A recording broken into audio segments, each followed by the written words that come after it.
I know, not 25 hours. So sorry. So sorry. I really miscounted. So I'm Becky. I think it's funny you mentioned, like, that's kind of where we're going. Last year, when I spoke about surrogacy. And so the reason that I was a surrogate was because of someone who couldn't get pregnant. So it was a weird way for me to experience what other people experience when they have loss. Like, I haven't personally felt it, but I've walked very closely with people who have, and then was able to carry their baby for them. That is now, he just turned 1, and it's crazy, and he's like a real human, walks around and does things. So it's just, there is hope. There is hope. There is hope in it, and it is hard and it's awful, but there is hope. So from there, let's talk about cleaning. So it's funny, you walk in and I see all this, and it's like, it's just so comforting. So this is what my garage looks like. My garage is our supply area for the whole business. So the girls come and go from my house, and they get all their stuff. So I see Tide boxes everywhere I go. And so here it is. Makes me very happy. So I started a cleaning company 5 years ago. I don't know what year it is. What year is it? 2013?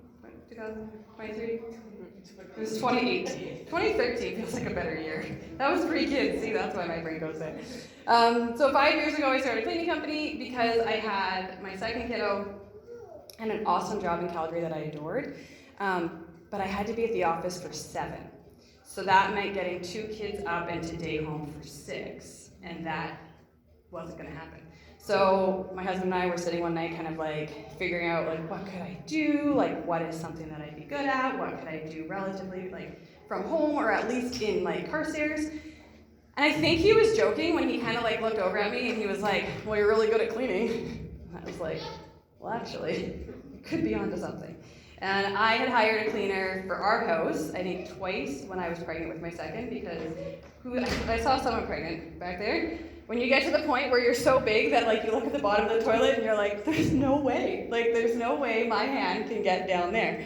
So I'd hired a cleaner, so I knew it was a thing, right? I knew people did this job, but I didn't actually know what they would do. So I literally put a post on Facebook, as we do, that I was starting a cleaning company. I named it something else. Forget what it was then. Just for You Cleaning, I think it was. I made a page. It was very official. And I put the word out. And guess what happened? People wanted a cleaner. So I got these clients. I went and met them. I thought I knew what I was doing. I sounded really professional when I met them. And then the day came to go do it. And I kid you not, I woke up in the morning and I was like, well, I guess I need some cleaning supplies. So I went under my kitchen sink, as we do, and I took my cleaning stuff from under my sink, and I took my Swiffer wet jet, because that's what I used at the time, and my vacuum. And off I went. And I went into people's houses and I cleaned their houses. And I did good. I was very good at it, because I cleaned it like my own house, and I cared about it, and I took care of it, and it did really well. And about 3 months later, I was so busy that I ended up hiring another girl via Facebook to join me. She's still with me, actually. And then about 3 months after that, we hired another girl via Facebook. She now runs our team in Nova Scotia. So this is what crazy things happen in life. So that's how it started. And now we have this great little crew, and this is what I do for my life. I clean, and I think about cleaning, and I Pinterest cleaning, and I went cleaning things everywhere. And most of the time, I love it. So who here likes cleaning? Okay, all right. Who hates cleaning? Who hates it? All right. So I thought today I would talk about there's a few aspects of cleaning. I'm going to talk about some physical parts of cleaning, like the real good stuff, the tips, the tricks, kind of some of the stuff that we've figured out over the years that works for us, that you guys should do at home. I'm going to talk about a second piece, which is like the mental hack to cleaning. Because sometimes we get mentally blocked from cleaning, and then we just don't do it, and then it gets worse, and then it gets worse, and then worse. And then we'll finish up with kind of like the emotional end of cleaning. Because cleaning is physical, and we have to do it, but there is a huge emotional piece to it. And I have learned this, one, I know this myself, but two, when people apply to work for us, something people will often say is, I just love the feeling that I get from cleaning, right? There's a feeling that comes with cleaning. And so I think if we try to separate them, it's impossible because there is a feeling that is connected to it. So we'll start with the physical stuff. So, show of hands, who owns baby wipes? All the people. So, who uses baby wipes to clean? right. All of you are when you go home today, okay? So I want you to use your baby wipes. I use them all the time for this. You can use them pretty much anywhere because they're just soap and water. But your window tracks and your patio door tracks, okay? So I would highly suggest you do this soon because it's going to get cold out, and when you try to clean tracks when it's frozen, it's a hot mess. And then you have to get a knife and you have to chip the ice, and I have even got out blow dryers and blown them, unthawed it. But I want you to use your baby wipes because if you use a cloth, you can also do it this way. Here, I'll give you the hard way first. The hard way is to get a bowl, fill it up with like your hot water, and Tide, right there, I should be their rep, and Tide, a little bit of Tide. Get a big scrubby brush, okay, and just go to town, right? You dip it in the water, you scrub the tracks. You dip, you scrub, you dip, you scrub, and then you get a cloth, and then you wipe, and you wipe, and you wipe, and you wipe. That'll get it really clean, but it's gonna take you a while. And who has like approximately 1 hour to clean a patio door? Anybody? Anyone? No. Do you have about 15 minutes maybe we could do it? Yes, you do. We all have 15 minutes, okay? So you're gonna get your baby wipes, and you're gonna do what you would do with your cloth and your scrubber, but you're just gonna use your baby wipes. The beauty of a baby wipe is they're thin enough that you can, this is gross, but we're gonna do it anyways. You really get your nails in there and like scrub into all the cracks with your nails and the baby wipe to really get the gunk out. But when you're done, instead of having to rinse out the dirty cloth, you just throw it away. Just throw away the dirt, okay? So use your baby cloths, get them out, scrub in the tracks. If you vacuum it first, also, if you learn nothing today, vacuum everything first, okay? Before you clean your bathroom, vacuum it. Vacuum all the hair up first. Don't go in with your wet cloth and smear wet hair. It's so gross, okay? Just vacuum it. Vacuum it first and then clean. So vacuum your tracks, then get your baby wipes out, wipe, throw away, admire, okay? You can all do that. So that's the first. Second thing is, who uses vinegar to clean?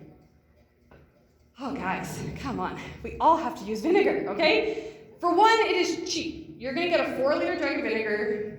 I think they're $2.29 now. I should know this. This is all we use. They were $1.79, okay? I don't know why vinegar is going up in price. I don't know why, but it is. So it used to be $1.79 for a 4-liter. I think it's $2.29 now. You can use this stuff. What's the ad? Isn't that like Frank's Red Hot? You can use this stuff on everything. Okay, you can use vinegar on everything. Vinegar is antibacterial, okay? It's going to kill all the germs. You do not need to use Lysol. You don't need to use bleach. You can use vinegar. We use vinegar as our main cleaning. We use Lysol and Pine Sol simply because, you guys, people like things to smell clean, okay? Vinegar doesn't smell clean. It smells gross. It also doesn't last. So if we clean a whole house with vinegar, by the time people get home like 3 hours later, it smells like nothing, okay? Which is, see, I've learned a lot, you guys, which is not what people want when they want to clean a house. People want it to smell good. There is a smell piece when you walk into your house. You want it to smell clean. So vinegar won't smell, but we don't care about that because we just want to get the job done fast. So for one, I want you to start using vinegar on everything, okay? You can use vinegar for your counters, put it in a spray bottle with a little bit of water, use it on your counter. Use it straight from if you want. It's cold and flu season. Just go ham. Go, wipe everything with vinegar. But if you really want the trick to vinegar, you need to partner it up with its best friend. Do you guys know who its best friend is? Dish soap! Dawn, okay? Dawn is vinegar's best friend. The reason is it acts like a glue, okay? So vinegar is still the star. We want vinegar, it's the star, it's doing the hard work. But Dawn is like a glue, and so the vinegar binds with it, and then when you rub it on something, it's gonna stick to it, okay? And then when it sticks and stays, that's when all the magic happens. Who has glass showers? What do you use to clean your glass showers? Anybody? What? Okay, swear words, yes, those help. They do help, yes, they do help. But I'm gonna teach you a way to not swear anymore. Okay, if you have a glass shower, I want you to go home and use vinegar and Dawn, okay? If you have, who lives like rural? Who has like the rural hard water? Yeah? Okay, your water sucks. It is so hard to get off. But if, okay, that's better. We have gone to some, and it's that orange.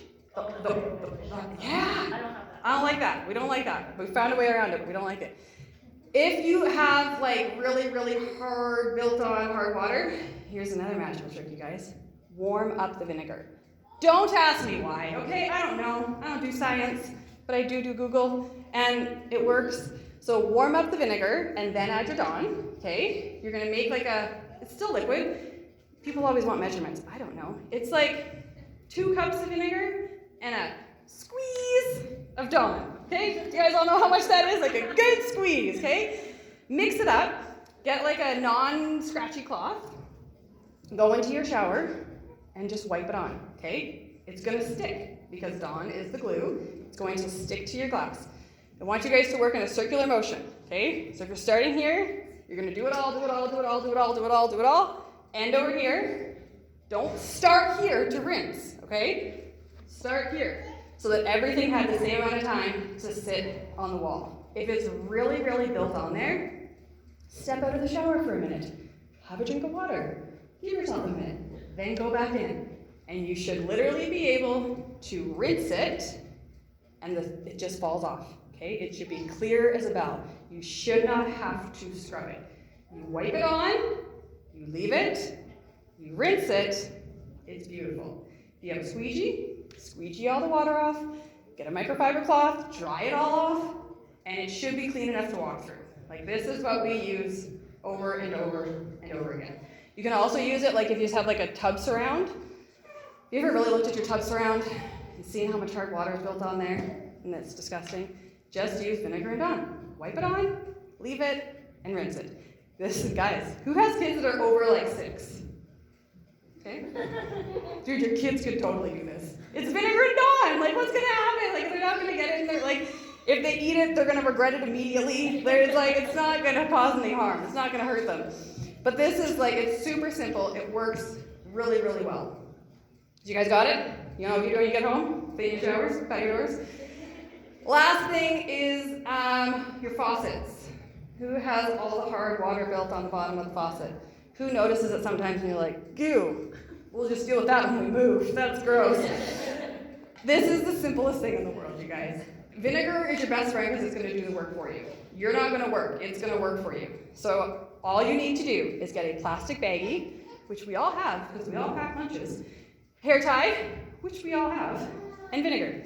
You're going to take a plastic baggie, okay, fill it up with like halfway full with some vinegar, put it up over the faucet. This is the faucet, okay? Put it up over the faucet, okay, so that the bottom of the faucet is sitting in the vinegar.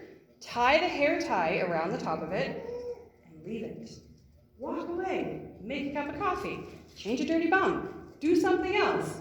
Then come back like 10 minutes later, take the baggie, squish it up against the bottom, okay? Move some of that like hard calcium, hard water around, and it should fall off, okay? You don't have to scrub this. The vinegar is doing the work to pull it off for you, okay? Scrub it around a bit. If it's still not totally clean, guess what? Walk away. You don't have to scrub it, just walk away. Come back again, try it again. After like 30 minutes at most, I would say, it should be good. Take off the elastic, dump out the disgusting water, because now that water that was the vinegar that was once clear is now like yellowy, gunky, gross, and that was on your faucet. And that was the water that was coming out that you were drinking, okay? So that's gone. And then just rinse it off. Get a cloth, rinse it off, and it should be like brand new. So my only heads up, if you have some sort of weird, fancy faucet that, I don't know, isn't normal material, just Google it first. Make sure that the vinegar. You don't use it on that. Yeah. Just on your chrome. Yeah, don't like. Not on the gold or. Yeah, don't do that because it'll eat it. The vinegar will eat, like it's alive. It will eat it. So don't use vinegar. So the vinegar is your best friend, except for don't use it on there. And if you have stone, so vinegar is not a great combo with stone. So if you have like, what do we call it? Granite and what's the other one? Quartz. There we go. And marble. We have quartz. I still use vinegar on my counters every now and then, but I try not to use that as the main cleaner. Okay? Vinegar will eat at stuff. So if you leave it on there, it will eat through it. I've seen this happen. It's terrifying. Okay? So just be careful with vinegar. It's your best friend, but be careful. Don't abuse it. Okay? So I think that is all. Are we all fully vinegared? You're all going to go to the superstore and buy some vinegar, right? That is what we're going to do. We're going to Walmart. I know where it is in Walmart. I can picture the aisle. Okay? The other thing, so that was the physical. There's some tips and tricks for physical. I want to talk to you guys about the mental piece of cleaning. So, who feels overwhelmed by cleaning? Okay, good. Who feels like they are on par? They got their cleaning on lockdown? All right, yeah, no, I'm with you, I feel you. We got a plan, we're rolling. So here's the key that I have found to cleaning. This isn't work related, this is life related. This is being a mom, having kids, having a husband who I love dearly, but is not a clean person by nature. Not an I guess he's clean, but he's not organized, right? Like, you know, that like everything has a home, put it back in its home. Like, nothing has a home in his world. Like, he just lives on the counter until I put it back in his home. So here's what I have found. If you can use small chunks of time, if you can build up small wins for yourself, you'll start to win, okay? So let's walk through like a real life example. You're in your kitchen, you look over at your living room. It's a hot mess, because life. You're like, man, I'd love to just give that a quick clean. Like, give it a dust, get the pillows fluffy. You know, my husband always jokes, I karate chop the pillows every night. I fluff them all up and I put them in the corner and then I karate chop the middle because it just feels good at the end of the night to hit something. I'm like, there, okay, we're good. Like, let's go to bed. So, but you look over, the blankets are everywhere, right? The kids are there, the dog was on the couch, it's all a hot mess. Now, maybe this is the time of day when you finally have like a minute to yourself. Kids are down for a nap, or they're outside playing, or even better, they've gone to school, and you have a minute to do something. So you're like, you know what? I'm gonna clean the living room. I'm gonna get this, I'm gonna feel so good. This is gonna be great. I'm gonna clean that living room. So you do it, you go to the living room, you start. We all start. What's the first thing you do when you have to clean up a room? You have to tidy it, okay? You have to pick up all the junk that has been drug into that room from all the other rooms in the house. So you find a book under the coffee table where they should live, right? So you pull out the book. You're like, oh, this belongs in my daughter's room. So you go to her room, put the book back. And then you realize that that's not. And then you realize the bed's not made. So you're like, I'll put the book away, I'm gonna make the bed. You make the bed, you find a toy. You're like, this toy should go over here. So you put the toy away. While you put in the toy away, you find some clothes that were thrown over there in the corner. So you take the clothes, you put them in the hamper. Then you open up the closet, then you put them in the hamper, well, the shirt is fallen. So you pick up the shirt, you hang it in the closet. While you're hanging it in the closet, you're like, man, she's outgrown a lot of these clothes. Like, I'm just gonna go through this closet real quick, I'm just gonna go through this. So you start going through a closet, which is clearly a quick job. Start going through the closet, and then you get interrupted by life, right? The kid comes in, the baby cries, kids come home from school, something happens. You're jolted back to reality. You're like, oh my gosh, here I am. I'm real deep in. I'm in the closet. I've got clothes around me. I've gone too far. You go back out to where you started, to the living room. And did you do it? Did you do anything in the living room? No. Put a book away. You put one book away. So you stand back in your kitchen, and you look over, and you see the living room that is still messy. Now, did you maybe accomplish some things in that time? Yeah, put the book away, you made the bed, you cleaned up some toys, you started to reorganize the closet. But you didn't do the thing that you said you were going to do. And our brains have a funny thing about them, that when we don't do what we say we're going to do, we beat ourselves up. And whether or not we know we're doing it, we do it. So when we tell ourselves, I'm going, and this works for all things in life, you guys. When you say, I'm gonna get up tomorrow at 6:30, I'm gonna have 10 minutes to myself on the couch before those kids get up. And the alarm goes off at 6:30, and you're like, you know what? I'm gonna go back to bed. I'm gonna sleep until those kids wake up. You didn't do what you said you were gonna do. And it's the same thing as when you look at the living room and you say, I'm gonna clean that living room, and then you don't do it. You were still productive, right? We still got stuff done. This is not about not being productive. We're still productive, but you didn't keep your promise to yourself. And over time, when you don't keep your promises to yourself, you actually lose self-confidence because you stop believing in yourself. Because over time, you're not keeping your promises, so you don't actually believe yourself. So you say something, but you're like, I'm probably not gonna do it anyways. Versus the flip side, okay? If you start to keep promises to yourself, if you say, I'm gonna get up at 6:30, and at 6:30 you get up and you just literally roll yourself onto that couch and you just lay from the bed to the couch, but later that day you can say, I did it. I got up, the alarm went off at 6:30, I said I was gonna get up, and I got up, I kept promise. That built a little bit of confidence. You look at that dirty living room, and instead of getting distracted and doing 10,000 other things, you just keep that promise, and you clean up that living room.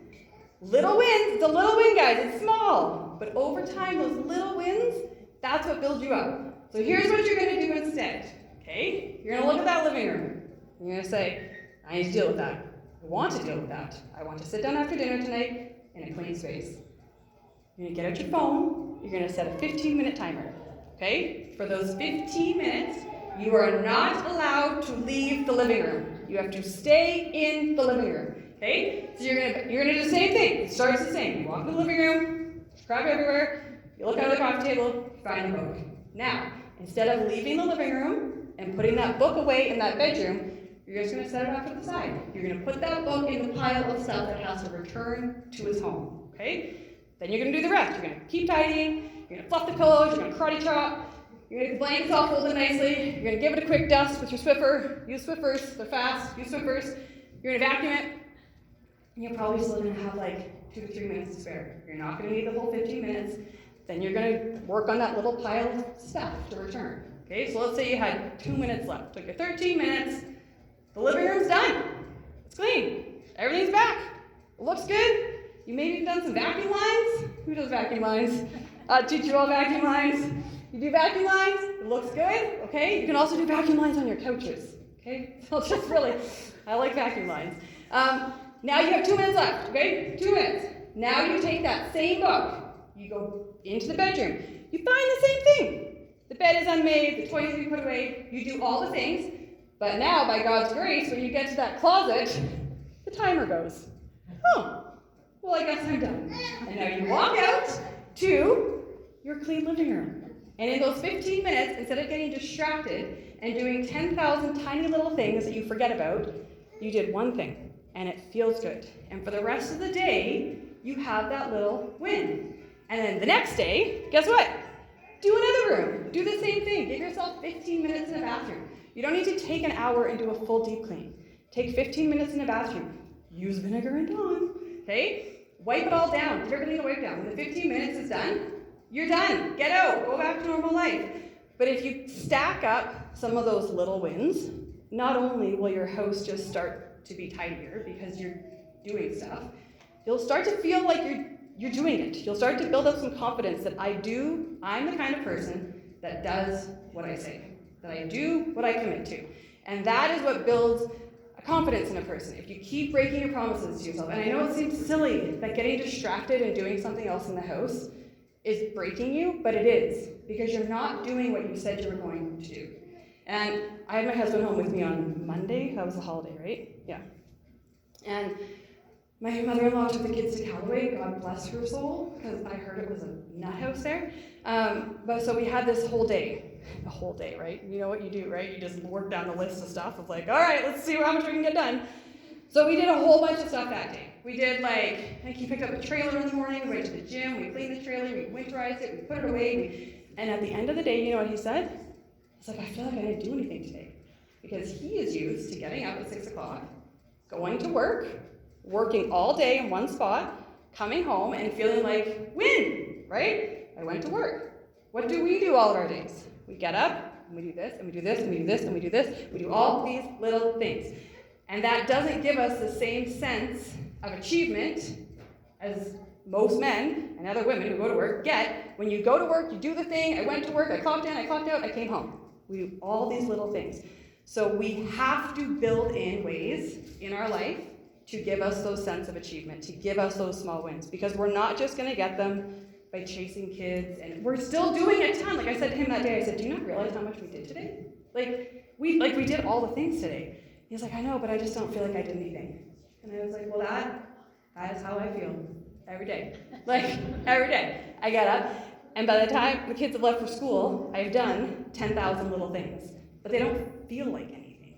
And I've learned that for myself, if I build in those little wins in a day, at the end of the day, when I finally sit down for half a second, I can be like, what did I do today? You know that question? What'd you do today? And you're like, I don't know. I actually don't know. Like, I feel like I haven't sat down in 12 hours, but I don't actually know what I did all day. If you can have little wins of, oh, I cleaned the bathroom today. Oh, I did the patio doors today. Those little wins are so small. They just will stack and stack and stack. So I mean, part of this, if we really wanted to go far, is like rolls into like, that's like your self-care, that's taking care of yourself, it's being intentional with your time, how you're spending it, what you're doing, and not letting ourselves just get caught in the swirl. Because sometimes life is really swirly, and we're just spinning and can't stop. And to set a 15-minute timer, you're intentionally stopping, and you're being intentional with that time. So use your vinegar, use your baby wipes. You have no excuses. I know you have all of these things. And you have a phone. So use those things, set some time for yourself, accomplish something. If you have a room in your house that when you walk into, you want to vomit, because there's so much crap in there, I want you to start digging through it. 15 minutes. You're not going to finish it, but you're going to start. And you're going to start to chip away, and chip away, and chip away, and eventually, maybe it's a playroom, where you walk into the playroom, and you just walk away, because you're like, I guess I'll deal with it when they move out. Like, they'll just have to take their stuff, because I can't deal with that in there. Just chip away at it, chip away. And the best part is, in all of this, guys, if you start to set this example, some days, not all the days, some days, your kids will join you, because they'll see you being intentional, and they'll, hey, Mom, what are you doing in there? Oh, I'm organizing the toys. Cool, can I come in? And most of the time they're totally useless and they don't help. But every now and then, they're helpful. And they start to see, oh, things have a home, right? Oh, all the Barbies go in this bucket, all the cars go in this bucket. And then the next time they have to clean up, instead of just throwing a thing, do your kids just kick stuff to the perimeter? Like, that was cleaning up the room? Like, they walk around and just like push it towards the wall? And I'm like, I don't understand what happened in here. Like, all the toys were in the center of the room. Now they're all up against the wall. And you're telling me that you cleaned it. Like, that's not what we do. But if you start to set the example of we're intentional with our time, we put stuff where it goes, your kids will, one day, hopefully, God willing, pray about it, they will do it. So, that is all I will tell you. That is a lot of information. So, enjoy. Oh, can I tell you one more thing about all the goodies you have? Yes. Okay, I see you have two things up here, right? For what did you say? A multi-purpose cleaner and a deep cleaner for walls and floors. Who has done laundry stripping? Yeah. Oh. Okay. Have you done it? Oh, that's boy, oh boy. Okay. This is not going to make you feel good about your heart and your soul. You're not going to feel good, but it's going to be good. Laundry stripping is when you take your laundry. Or your couch cushions. Couch cushions, workout clothes, hockey gear, guys, they can get gross. Take all your stuff. I challenge each of you to do your kids' bedding, okay? I'm sorry, but I'm not. Here's what you do. You take whatever you're washing. It can't be like an astronomical amount of stuff. It's gonna go in your bathtub.